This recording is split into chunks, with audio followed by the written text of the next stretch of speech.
ভাই সাহাব, এই মুভিটা দেখার পর আমি নিজেই চমকে গেছিলাম যে এটা সত্যি একদিন বাস্তবে হবে নাকি। আর আমি নিশ্চিত গল্পটা জানার পর তোমরাও ভীষণ অবাক হবে। আসলে ঘটনাটা হলো উইলিয়াম ফস্টার নামের এক বিজ্ঞানীর পুরো পরিবার একটা গাড়ি অ্যাক্সিডেন্টে মারা যায়। আর সেই শোক সহ্য করতে না পেরে সে ঠিক করে যেভাবেই হোক সে তার পরিবারকে ফিরিয়ে আনবে। এবার তোমরাই ভাবো, কোনো মৃত মানুষকে কি ফিরিয়ে আনা সম্ভব? কিন্তু সেও বেটা হার মানার বান্দা নয়। যদিও বিষয়টা ছিল সম্পূর্ণ আইন বিরুদ্ধ, তবুও সে গোপনে বিভিন্ন বৈজ্ঞানিক এক্সপেরিমেন্টের মাধ্যমে তার স্ত্রী ও সন্তানদের তৈরি করতে শুরু করে এবং সেই অসম্ভব জিনিসটাকে কিভাবে সম্ভব করে তোলে। আর এত কিছু করার পরেও তার পরিবারকে সে ঠিক আগের মতো করে ফিরে পায় কিনা, চলো সেটাই জানা যাক।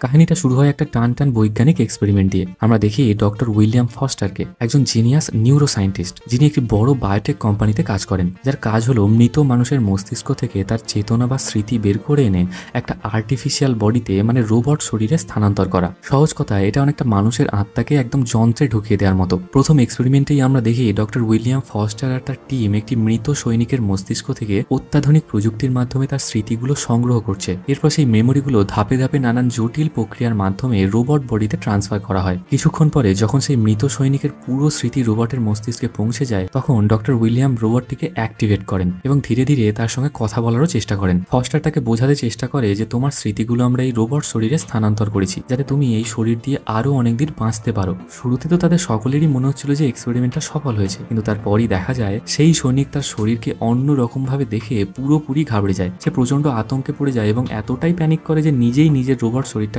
ভাঙতে শুরু করে। তার আঘাতে আশেপাশে থাকা বিজ্ঞানীরাও ছিটকে পড়ে যায়। ফাইনালি পরিস্থিতি নিয়ন্ত্রণে আনতে উইলিয়াম সিস্টেমের মূল তারটাই কেটে দেয়, ফলে রোবটটি অফলাইন হয়ে যায়। এই ঘটনার পর কোম্পানির সিইও মিস্টার জোন্স জানিয়ে দেন, এই প্রজেক্টটার একটাও টাকা আমি ইনভেস্ট করব না। যদিও উইলিয়াম অনুরোধ করতে থাকে, আমি আমার পুরো জীবন এই প্রজেক্টটাতে দিয়ে দিয়েছি, আমরা সফলতার খুব কাছাকাছি চলে এসেছি, প্লিজ আর একটা সুযোগ দিন। কিন্তু মিস্টার জোন্স তার কোনো কথাই শুনতে চান না। এদিকে উইলিয়ামের মনে পড়ে যায় আজ তার পরিবারের সঙ্গে কোথাও একটা বেরোনোর কথা ছিল, তাই আর দেরি না করে সে সোজা বাড়ির দিকে ছুটে যায়। যদিও ফিরতে একটু দেরি হয়ে গিয়েছিল, তবে বাড়ি গিয়ে দেখে সৌভাগ্যবশত কেউ তখনও পুরোপুরি তৈরি হয়নি। তার স্ত্রী মোনাকে সে জানিয়ে দেয় আজ অফিসে কিভাবে তার প্রজেক্টটা ফেল করেছে। এরপর সে তার অ্যাসিস্ট্যান্ট এডির হাতে বাড়ির চাবিটা দিয়ে সপরিবারে উইকেন্ড ট্রিপে বেরিয়ে পড়ে। সেদিনের আবহাওয়াটা ছিল ভীষণ খারাপ। কিছুক্ষণের মধ্যেই শুরু হয় ঝড় বৃষ্টি। গাড়ির মধ্যে হালকা মজা হাসি ঠাট্টা চলছিল ঠিকই, কিন্তু বাইরে এমন বৃষ্টি হচ্ছিল যে রাস্তায় কিছু ঠিকমতো দেখাই যাচ্ছিল না। এই পরিস্থিতি দেখে মোনা বলে ওঠে, আমাদের গাড়িটা কিছুক্ষণ একধারে দাঁড় করিয়ে রাখা উচিত। কিন্তু তার কথা শেষ হওয়ার আগেই হঠাৎ একটা বিশাল ট্রাক সামনে চলে আসে। উইলিয়াম কোনো রকমে গাড়িটা ডান দিকে ঘুরিয়ে দুর্ঘটনা থেকে রক্ষা পায়, তবে বিপদ তখনও শেষ হয়নি।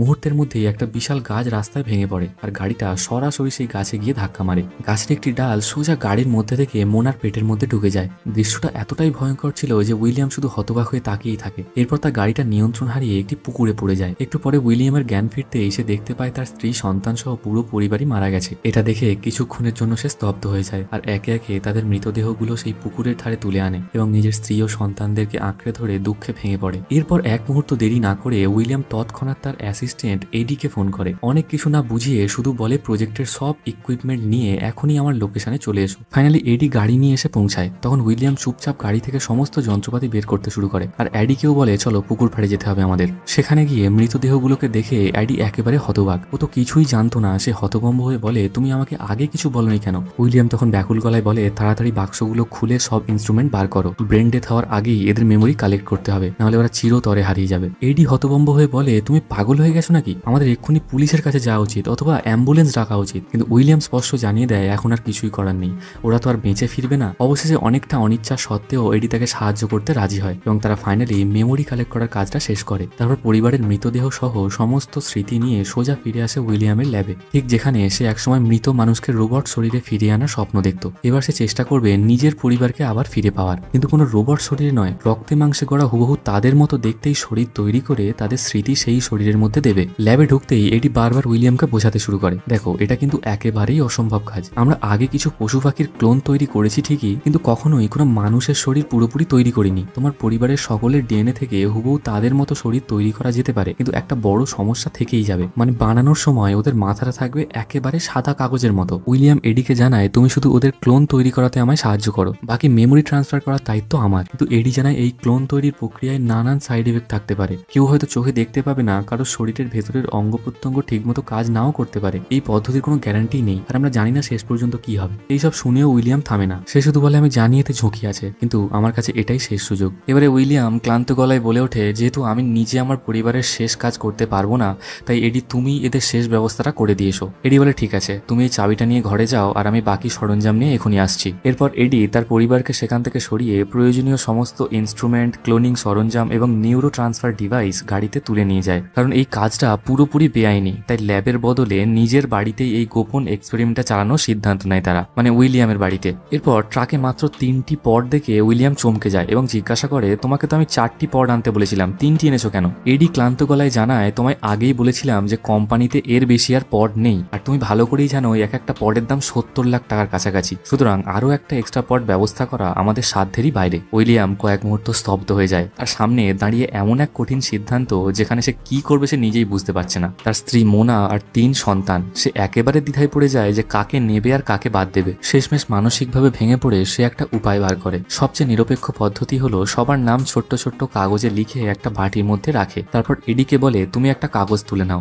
যার নাম উঠবে তাকেই আমি বাদ দেবো। কিন্তু এডি সোজাসুজি না করে দেয়। সে কাঁপা গলায় বলে, আমি এই অপরাধ বোধে একদমই নাম লেখাতে চাই না, এটা তোমার পরিবার, এই সিদ্ধান্ত তোমাকেই নিতে হবে। অবশেষে হতাশায় কান্না ভেজা চোখে উইলিয়াম নিজেই একটা কাগজ তোলে, আর নামটা পড়ে সে আরো বেশি কষ্টে ভেঙে পড়ে, কারণ নামটা ছিল তার ছোট মেয়ের। সে বুঝে যায় এই একটি মাত্র জীবন তাকে চিরতরে ত্যাগ করতে হবে। এরপর শুরু হয়ে যায় ক্লোন তৈরির সেই চরম পর্ব। এডি এবার উইলিয়ামকে স্পষ্ট জানিয়ে দেয়, তোমার বেছে নেওয়া 3 জনের ডিএনএ আমি 3টি বডি পডের মধ্যে যুক্ত করে দিয়েছি। শরীর তৈরি হয়ে যাবে ঠিকই, তবে একটা জিনিস খেয়াল রাখতে হবে, এই কেমিক্যাল ভরা বাক্সগুলোর মধ্যে তোমার পরিবার খুব দ্রুত বড় হতে থাকবে। তাই ঠিক যেই বয়সে তারা মারা গেছে ঠিক তখনই তাদের বের করে নিতে হবে, নইলে ওদের শরীর অস্বাভাবিকভাবে বড় হয়ে যাবে আর পুরো প্রজেক্টটাই নষ্ট হয়ে যাবে। কিন্তু একটা ব্যাপার রয়েছে, এই প্রক্রিয়া চলাকালীন যদি বিদ্যুৎ চলে যায় তাহলে পুরো ক্লোনিং ব্যর্থ হয়ে যাবে, আর দ্বিতীয়বার এই জিনিস করার জন্য আমাদের কাছে আর কিছুই নেই। তাই ব্যাকআপ পাওয়ার সিস্টেমের ব্যবস্থা তোমাকে এখনই করতে হবে। এটা শোনার সঙ্গে সঙ্গে উইলিয়াম সেই জেনারেটরের ব্যবস্থার জন্য বেশ অনেকগুলো ব্যাটারি জোগাড় করে আনে, যেন একটা মুহূর্তের জন্য পাওয়ার সাপ্লাই বন্ধ না হয়। সবকিছু গুছিয়ে নিয়ে প্রস্তুতি সম্পূর্ণ হলে এডি জানায়, এই পুরো ক্লোন তৈরি হতে মোটামুটি 17 দিন লাগবে, তবে একটা বড় সিদ্ধান্ত এখনই নিতে হবে। উইলিয়াম জিজ্ঞাসা করে, কি সিদ্ধান্ত? তুমি যে তোমার পরিবারের স্মৃতি কালেক্ট করেছো তাদের মধ্যে কিন্তু এখনো সেই দুর্ঘটনার ভয়ঙ্কর মুহূর্তগুলো রয়ে গেছে, তাই তোমাকে কোনোভাবে ওইটুকু স্মৃতি তাদের মাথা থেকে বাদ দিতে হবে। আর তোমার ছোট মেয়ে জয়ীকে যে তুমি ফিরিয়ে আনতে পারছো না, বাকি 3 জন যখন জিজ্ঞাসা করবে তখন তুমি কি উত্তর দেবে তাদের? উইলিয়াম কিছুক্ষণ চুপ করে যায়, কারণ এই প্রশ্নের কোনো সহজ উত্তরই তার কাছে নেই। শেষে অনেক চিন্তা ভাবনার পর সে একটা কঠিন সিদ্ধান্ত নেয়। তার স্ত্রী আর 2 ছেলে মেয়ে সবার মাথা থেকে নিজের ছোট মেয়ের স্মৃতিকে মুছে দেবে, যেন সে কখনো ছিলই না। এবারে একদিন এডি উইলিয়ামকে ফোন করে জানায়, তুমি যদি ইমিডিয়েট অফিসের কাজে জয়েন না করো তাহলে অফিসের $9 মিলিয়ন যে ইকুইপমেন্টগুলো আমরা নিয়ে গেছি সে সম্পর্কে এরা শিগগিরই জেনে যাবে এবং তাতে আমরা সব দিক থেকেই বিপদে পড়বো। এটা শুনে উইলিয়াম জানায়, ঠিক আছে, তুমি তাহলে এখানে এসে এই পডগুলোর উপর লক্ষ্য রাখো, আমি অফিসের দিকটা কিছুটা ম্যানেজ করে আসছি। এরপর উইলিয়াম চলে আসে অফিসে। সেই দিনটা উইলিয়াম কোনো রকমে অফিসের সমস্ত কাজ সামলে বিকালে যখন সে বাড়ি ফিরে আসে, ঢোকার সময় হঠাৎ সে দেখতে পায় তার ছেলের স্কুল টিচার অনেকদিন স্কুল না যাওয়ার কারণে খোঁজ নিতে এসেছে। এবার পুরো ব্যাপারটা এডি এবং উইলিয়াম দুজনেই কোনো প্রকারে ম্যানেজ করে, কিন্তু একটা সত্যি লুকাতে তাদের হাজার হাজার মিথ্যে কথা বলতে হচ্ছিল। এবারে উইলিয়াম ঝটপট করে ঢুকে তার স্ত্রীর কাজের জায়গায় এবং তার ছেলে এবং মেয়ের সমস্ত বন্ধু বান্ধব এবং টিচার্সদের মেসেজ এবং ইমেলের রিপ্লাই দিয়ে দেয়, যাতে কোনোভাবেই আর কেউ সন্দেহ না করতে পারে। এদিকে আমরা দেখি যে রোবটের উপর প্রথমবার মেমোরি ট্রান্সফারের এক্সপেরিমেন্ট হয়েছিল সেটা পুনরায় সারিয়ে তোলার কাজ চলছে। এদিকে উইলিয়ামও তার পরিবারের মেমোরিগুলোর সঙ্গে বেশ কিছু এক্সপেরিমেন্ট করে চলেছে, কিন্তু কোনো কারণে কোনো একটা জায়গায় বারবার বাধা পড়ছে। এদিকে এডি অফিসের সমস্ত কাজ এবং সিইও মিস্টার জোন্সকে সামাল দিয়ে 17 দিন পরে চলে আসে উইলিয়ামের বাড়িতে। এসে জিজ্ঞাসা করে, সমস্ত প্রসেস একদম ঠিক করা আছে তো? কারণ 17 দিন কিন্তু হয়ে গেছে, এবার তোমার পরিবারের সকল সদস্যদের ক্লোন থেকে বার করার সময়। কিন্তু উইলিয়াম জানায়, এখনো আমার মেমোরি ট্রান্সফারের কিছু প্রসেসে বারবার বাধা আসছে, তাই আমি আরেকটু সময় পেলে সেটা একদম ঠিক করে ফেলতে পারতাম। কিন্তু এডি জানায়, তুমি জানো এসব কি বলছো? এই পডের ভেতর ওরা যদি সপ্তাহ 2 বেশি থাকে এদের বয়স আরো বেশি বেড়ে যাবে এবং তারপরে তো সমস্ত জিনিসটা জলেই চলে যাবে। সাথেই $1 মিলিয়ন ইকুইপমেন্ট বাড়িতে এনে রাখার জন্য তো আমাদের জেলে যেতেই হবে। তবে উইলিয়াম তখনই তার মাথা থেকে একটা আইডিয়া বের করে এবং জানায়, আমি যদি সঠিক সময়ে ওদেরকে বার করে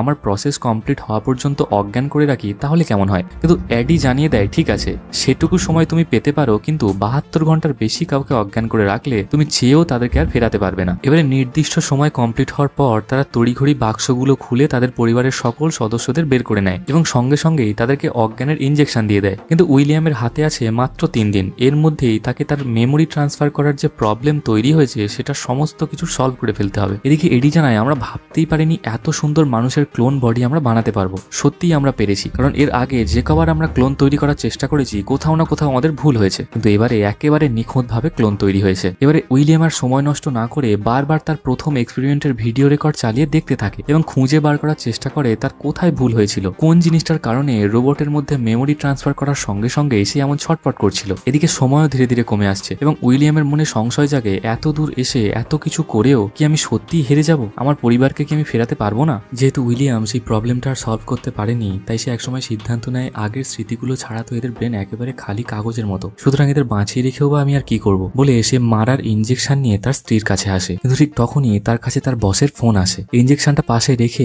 ফোনটা রিসিভ করে এবং রীতিমতো বসের বকুনি খায়। তখনই সে আচমকা তার হাতটা তার স্ত্রীর হাতের উপর রাখে এবং মনিটরে লক্ষ্য করে যে তার ব্রেন অ্যাক্টিভ হচ্ছে, মানে তাকে ছোঁয়া মাত্রই অ্যাক্টিভ হচ্ছে এবং ছেড়ে দিলে আবার স্থির হয়ে যাচ্ছে। এবার উইলিয়াম কোনোভাবে বুঝতে পারে যে কোথায় ভুল হচ্ছিল তার এতক্ষণ। সে বসের ফোনটা তক্ষুনি রেখে এডিকে ফোন করে ডেকে নেয় এবং পুরো ব্যাপারটা এডিকে বুঝিয়ে বলে, আমরা যে রোবটের উপর এক্সপেরিমেন্ট করছিলাম সেখানে যে মৃত সৈনিকের মেমোরিটা নিয়ে একটা রোবট শরীরে দিচ্ছিলাম এবং তাকে অ্যাক্টিভ করা মাত্রই সে তার রিয়েল শরীর না দেখতে পেয়ে আতঙ্কিত হয়ে পড়ে এবং সেই ভয়েই নিজেকে আঘাত করতে থাকে। কিন্তু আমি তো আমার পরিবারের একই বয়সে একই সময়ের নকল শরীর তৈরি করে ফেলেছি, তাই আশা রাখছি তাদের মেমোরিগুলো তাদের শরীরে ট্রান্সফার করার পর তারা সবকিছু নর্মালি মনে করবে, তারা বুঝতেই পারবে না যে তাদের সঙ্গে কি ঘটেছে বা কি ঘটছে। এবার আর তারা দেরি না করে মেমোরি ইমপ্রিন্ট বা মেমোরি ট্রান্সফারের কাজ স্টেপ বাই স্টেপ শুরু করে দেয় এবং ফাইনালি সমস্ত স্টেপ কমপ্লিট হওয়ার পর প্রথমে তার স্ত্রী মোনার মেমোরি ট্রান্সফারের কাজ শুরু হয়ে যায়। বেশ কিছুটা সময় পর সমস্ত মেমোরিটা তার ব্রেনের মধ্যে ইমপ্রিন্ট হয়ে যায়। কয়েক মুহূর্ত তারা অপেক্ষা করে, এরপর তারা লক্ষ্য করে মোনার সারা শরীর থরথর করে কাঁপতে শুরু করেছে। এই দেখে তো তারা প্যানিক করতে শুরু করে, কারণ এটা একটাই সুযোগ ছিল তাদের কাছে। কিন্তু তারা লক্ষ্য করে ধীরে ধীরে মোনার শরীর আবারও নর্মাল হয়ে যায় এবং যখন তার জ্ঞান ফিরে আসে উইলিয়ামের দিকে তাকিয়ে তার নাম ধরে ডাকে, তখন উইলিয়াম তাকে আবারও ঘুমের ওষুধ দিয়ে ঘুম পাড়িয়ে দেয়, কারণ সে চাইছিল তার বাকি 2 ছেলেমেয়ের মেমোরি ট্রান্সফার করার পর এবং সমস্ত যন্ত্রপাতিগুলো ঘর থেকে সরিয়ে ফেলার পরেই একসঙ্গে তাদেরকে জ্ঞান ফেরাবে। এই পুরো প্রসেস এবং এক্সপেরিমেন্ট সফল হতে দেখে এটি ভীষণ খুশি হয় এবং বলে, এতদিন মানুষ এই বিষয় সম্পর্কে শুধু ভেবেইছে, কিন্তু আজ আমরা এটা করে দেখিয়েছি। এবার মানুষ চাইলেই তারা হারিয়ে যাওয়া প্রিয়জনকে আবারও পুনরায় জীবিত করতে পারবে। সত্যিই আমরা এক চমকপ্রদ জিনিস আবিষ্কার করলাম। একটু বাদে এডি সেখান থেকে চলে যায়, কিন্তু এখনো একটা বড় কাজ বাকি রয়ে গেছে। উইলিয়ামের ছোট মেয়ে যাকে সে ফেরাতে পারেনি, আর সেই কারণে তার পরিবারের বাকি সদস্যের মেমোরি থেকে তার ছোট মেয়ের সমস্ত স্মৃতি মুছে ফেলতে হবে। তাই বাড়িতে পড়ে থাকা তার ছোট মেয়ের সমস্ত ফটো এবং ব্যবহারিক জিনিসপত্র সরিয়ে ফেলে এবং চুপচাপ এসে সেদিন রাতে শুয়ে পড়ে। পরদিন সকালে যখন তার ঘুম ভাঙে সে দেখে তার স্ত্রী মোনা আর বেডে নেই। সে তো অবাক হয়ে সঙ্গে সঙ্গে বেডরুম থেকে বেরিয়ে এসে তাকে ডাইনিং এরিয়ায় দেখতে পায়। সে দেখে তার স্ত্রী ডাইনিং টেবিলে তার বাকি ছেলেমেয়েদের সঙ্গে বসে ব্রেকফাস্ট করছে এবং স্বাভাবিকভাবে সব কথাও বলছে। একটু বাদেই মোনা বাইরে চলে যায় মর্নিং ওয়াক করতে, আর তাদের বাকি সদস্যদের দেখেও মনে হচ্ছিল তারা যেন খুব ক্ষুধার্ত আর হাতের সামনে যা কিছু পাচ্ছিল সবকিছুই খেয়ে ফেলছিল। যদিও উইলিয়াম তার পরিবারকে ফিরে পেয়েছিল, কিন্তু তাদের ব্যবহার আচার এবং কথাবার্তা একেবারেই আগের মতো ছিল না। মানে এই ধরো প্যানকেকের ওপরে অতিরিক্ত মধু ঢেলে ফেলছিল কিংবা প্রয়োজনের থেকে বেশি খাবার খেয়ে ফেলছিল। আর ওদিকে মর্নিং ওয়াকের সময় মোনার পেটের যন্ত্রণা হতেও আমরা দেখি। কিছুক্ষণ বাদে সে মর্নিং ওয়াক থেকে ফিরে আসে। ঠিক সেই সময় উইলিয়ামের ফোনে এডি ফোন করে জানায়, তুমি তাড়াতাড়ি চলে এসো অফিসে, কারণ আমরা একজন ডোনার পেয়েছি যিনি তার স্মৃতিটা দেবে, যেটা ব্যবহার করে আমরা এই প্রজেক্টটা সফল করতে পারবো। আর এটাই শেষ সুযোগ, না হলে এই প্রজেক্টটা কোম্পানি বন্ধ করে দেবে আর আমাদেরও ভবিষ্যৎ অন্ধকারের দিকে। সে তার অফিসের কথা ভেবে বেরিয়ে যায় ঠিকই, কিন্তু তার মাথায় হাজার রকম চিন্তা, কারণ তার পরিবারের যা অবস্থা কেউ না বুঝে ভুল করে নিজেরই না ক্ষতি করে ফেলে। তবু সে ছুটে যায় অফিসে, কারণ তার প্রজেক্টের সমস্ত প্রবলেম সে তার পরিবারের ওপর এক্সপেরিমেন্টের মাধ্যমেই সফল করে ফেলেছিল। এবার শুধু কোম্পানির সামনে তার প্রজেক্টের সফলতার প্রমাণ দেওয়াটা বাকি। কিন্তু প্রজেক্টের কাজটা শুরু হওয়ার পর এক মুহূর্ত উইলিয়াম থমকে যায়, কারণ পুরো প্রসেসের মাধ্যমে সে বুঝে গেছিল যে কোনো একটা মানুষ যখন মারা যায়, যদি আমরা সেই সৈনিকের কথাটাই ধরি, প্রথমে তো কোনো যুদ্ধের কারণে বিভিন্নভাবে তার শরীর ক্ষতবিক্ষত হয়ে সে মারা গেছে, মানে এক প্রকার সে মুক্তি পেয়েছে। কিন্তু ভাবো, আবার তার মেমোরিটাকে ডাউনলোড করে অন্য একটা রোবোটিক শরীরে ট্রান্সফার করা, মানে এটাকে পুনর্জীবিত করা হচ্ছে। এবং তারপর যদি সে তার শরীর নিয়ে এবং তার পুনরায় জীবন নিয়ে সন্তুষ্ট না হয়, তাহলে মরে গিয়েও সে শান্তি পেল না এক প্রকার আর কি। এটা মাথায় আসতেই উইলিয়াম কিছুক্ষণ ভাবনায় পড়ে যায়, কিন্তু অ্যাডি তাকে বুঝিয়ে বলে, এটা ভালো মন্দ বিচারের একদম সঠিক সময় নয়। তুমি জানো যে আমরা কোন পরিস্থিতিতে দাঁড়িয়ে আছি। এখন যদি প্রজেক্টটা কমপ্লিট না হয়, তাহলে আমাদের দুজনের কপালেই দুঃখ আছে, সেটা তুমি ভালো করেই জানো, এবং আমাদের চাকরি থেকে বের করে দেওয়ার সাথে সাথে আমাদের জেলও হতে পারে। এরপর উইলিয়াম যা কাণ্ড করে তা দেখে সত্যিই তোমরা অবাক হবে। সে সিদ্ধান্ত নেয় কোনো ডোনারের ব্রেন বা মৃত ব্যক্তির ব্রেন থেকে মেমোরি ডাউনলোড না করে সে তার নিজের মেমোরিটাকেই কপি করবে। যেমন ভাবনা তেমন কাজ। সে এক একটা বাথরুমে গিয়ে তার মাথায় সেই এক্সপেরিমেন্টাল ইকুইপমেন্টটা বসিয়ে নিজেই নিজের মেমোরি কপি করতে শুরু করে। এটা করার পর সে বেরিয়ে এসে প্রথমে এডিকে পুরো ব্যাপারটা জানায়। এডি তো শুনে চমকে যায় এবং বলে, এটা করার আগে আমাকে তো একবার জানাবে। যদি বাথরুমের মধ্যে মেমোরি কপি হওয়ার সময় তুমি অজ্ঞান হয়ে যেতে তাহলে তোমাকে বাঁচানো খুব মুশকিল হতো। উইলিয়াম বলে, ঠিক আছে, যা হয়ে গেছে সব ছাড়ো। একদিক থেকে ভালোই হলো, কারণ ভাবো আমি নিজেই ওই রোবটের মধ্যে থাকবো, আর আমি যেহেতু এই প্রজেক্টটা ডিজাইন করেছি তাই আশা রাখছি সমস্ত প্রসেস আমি ওই রোবটটার মধ্যে ঢুকে নিজেই নিজে কন্ট্রোল করতে পারবো। ওকে, আমি এখনই বাড়ি গিয়ে তাহলে পুরো প্রজেক্টের অ্যালগোরিদমটা সেট করে ফেলি, তারপরেই ওটা আমরা অ্যাপ্লাই করব। এবার উইলিয়াম সোজা বাড়ি ফিরে আসে। ঘরে ঢুকেই সে দেখে তার বউ সেখানে অপেক্ষা করছে। চিন্তিত হয়ে জানায়, আমি আজ সারাদিন কি করেছি আমার নিজেরই মনে নেই। আমি ক্লিনিক থেকে কখন বেরিয়েছি সেটাও মনে নেই। তাছাড়া আমরা কিছুদিন আগে একটা ট্রিপে বেরিয়েছিলাম না, তারপর কি হয়েছে সেটাও আমার মনে নেই। কিন্তু উইলিয়াম তাকে বলে, তুমি মনে হয় ভীষণ ক্লান্ত, এই জন্য এসব মনে হচ্ছে। তুমি আজ রাতটা রেস্ট নাও, দেখবে ঠিক হয়ে যাবে। এই বলে ব্যাপারটা কাটিয়ে দেয় এবং সেদিন রাতেই নিজের মেমোরিটা যে সে কপি করেছিল তার সমস্ত অ্যালগোরিদম স্টেপ বাই স্টেপ পুরো সাজিয়ে ফেলে সেই রোবোটিক শরীরে দেওয়ার জন্য, যাতে আর কোনো ভুল না হয়। এদিকে হঠাৎ তার মেয়ের চিৎকারের শব্দ শুনে উপরে উঠে আসে এবং তাকে বলতে শুনে, আমি স্বপ্ন দেখলাম আমাদের পুরো পরিবার একটা অ্যাক্সিডেন্টে মারা গিয়েছে। এরপর উইলিয়াম আবারও তাকে ঘুমের ওষুধ দিয়ে তাকে বেসমেন্টে নিয়ে আসে, যে তার স্মৃতি থেকে এখনো সেই অ্যাক্সিডেন্টের মেমোরিটা ঠিক মতো মুছে ফেলতে পারেনি। এরপর সেই অ্যাক্সিডেন্টের মেমোরিটা সে মুছে দেয়। ইতিমধ্যেই তার স্ত্রী জেগে উঠে সেই বেসমেন্টে চলে আসে এবং সমস্ত ব্যাপারটা উইলিয়ামকে জিজ্ঞাসা করে, এসব কি হচ্ছে এবং আমার মেয়েকে এখানে নিয়ে এসছো কেন? তার স্ত্রী এমন ভাবে জোর করে যে সে আর কিছু চেপে রাখতে পারেনি। সে জানিয়ে দেয়, একটা গাড়ি অ্যাক্সিডেন্টে তোমরা সকলেই মারা গিয়েছিলে, আর এটা তোমাদের আসল শরীর নয়, এটা হলো তোমাদের সকলের রেপ্লিকা। এরপর এক জায়গায় শান্তভাবে বসে এসে পুরো ব্যাপারটা তার স্ত্রীকে জানায়, তোমাদের মৃত শরীরটা আমি হাতে তুলে নিয়ে এটাই ভাবছিলাম যে আমার জীবনটাই তো এখানে শেষ হয়ে গেল, কিন্তু যেহেতু আমি এমন একটা প্রজেক্টের বিজ্ঞানী যেখানে মানুষের স্মৃতিটাকে ট্রান্সফার করার গবেষণা করতাম, তাই এই সুযোগটা আমি ছাড়তে চাইনি। আমি যথাসাধ্য চেষ্টা করে তোমাদের সকলকে ফিরিয়ে আনতে পেরেছি। তুমি কি তাতে খুশি না? আমার জায়গায় তুমি থাকলে তুমি কি করতে? এটা শুনে তার স্ত্রী শুধু কাঁদতে থাকে, কিন্তু কোনো উত্তর দেয় না। পরদিন সকালে উইলিয়াম তার পরিবারকে নিয়ে কিছু একটা কেনাকাটা করতে যায় এবং সেখানেই এডির সঙ্গে তাদের দেখা হয়। কিন্তু তখনই মোনা একটা বাচ্চা মেয়েকে দেখে তার মনে একটু খটকা লাগে, কিন্তু কেন এমন হচ্ছিল সে কিছুই বুঝতে পারে না। এরপর সবাই বাড়ি ফিরে আসে এবং ডিনারে বসে তার মেয়ে তাকে জিজ্ঞাসা করে, এই জয়ী বলে মেয়েটা কি? আমার কাবার্টের মধ্যে তার নাম লেখা ছিল। এদিকে উইলিয়াম তো কিছু উত্তর দিতে পারছে না, কারণ তার ছোট মেয়ের স্মৃতি তাদের সকলের মাথা থেকেই ডিলিট করে দিয়েছিল। তার স্ত্রী বুঝে যায় যে উইলিয়াম তার থেকে কিছু লুকাচ্ছে। তখনই তার বস চলে আসে তাদের বাড়িতে। মিস্টার জোন্স তার পরিবারের সঙ্গে ভালোভাবেই কথা বলে, তারপর উইলিয়ামকে একান্তে ডেকে নিয়ে জানায়, এবারে সময় এসেছে তোমাকে সত্যিটা জানানোর। আসলে শুরু থেকেই আমি জানতাম যে তুমি আমার কোম্পানি থেকে কত $1 মিলিয়ন ইকুইপমেন্ট এবং দামি দামি রেপ্লিকা পডগুলো নিয়ে তোমার বাড়িতে এসেছিলে। সেদিন রাতে গাড়ি অ্যাক্সিডেন্টে যে তোমার পুরো পরিবার মারা গিয়েছিল সেটা আমরা আগে থেকেই জেনে গিয়েছিলাম, আর তুমি তাদের পুনরায় জীবিত করার জন্য এইসব করছিলে। তবে আমরা জেনে শুনেই কোনো বাধা দিইনি, কারণ তোমার উপর ভরসা করে যেটা করছিলে সেটা করতে দিয়েছিলাম, যাতে তোমার পরিবারের উপর এক্সপেরিমেন্টের পাশাপাশি আমরা নিজের প্রজেক্টের অ্যালগোরিদমও খুঁজে বের করে নিতে পারি এবং আমাদের প্রজেক্টটাও সফল হয়ে যায়। কিন্তু তোমার অ্যালগোরিদমটা যেহেতু তৈরি হয়ে গেছে, তাই এটাই সঠিক সময় তোমাকে থামিয়ে দেওয়ার, আর এই জন্যই আজ তোমার আমি বাড়িতে এসেছি। আর ওই যে 3 জনকে তুমি ডিনার করতে দেখছো, ওই 3টি আমার প্রজেক্টের ফলাফল, আর সেটা ইচ্ছা মতো ব্যবহারের অধিকার আমি তোমাকে কোনোভাবেই দেবো না। আর আমার নামও ডক্টর জোন্স নয়।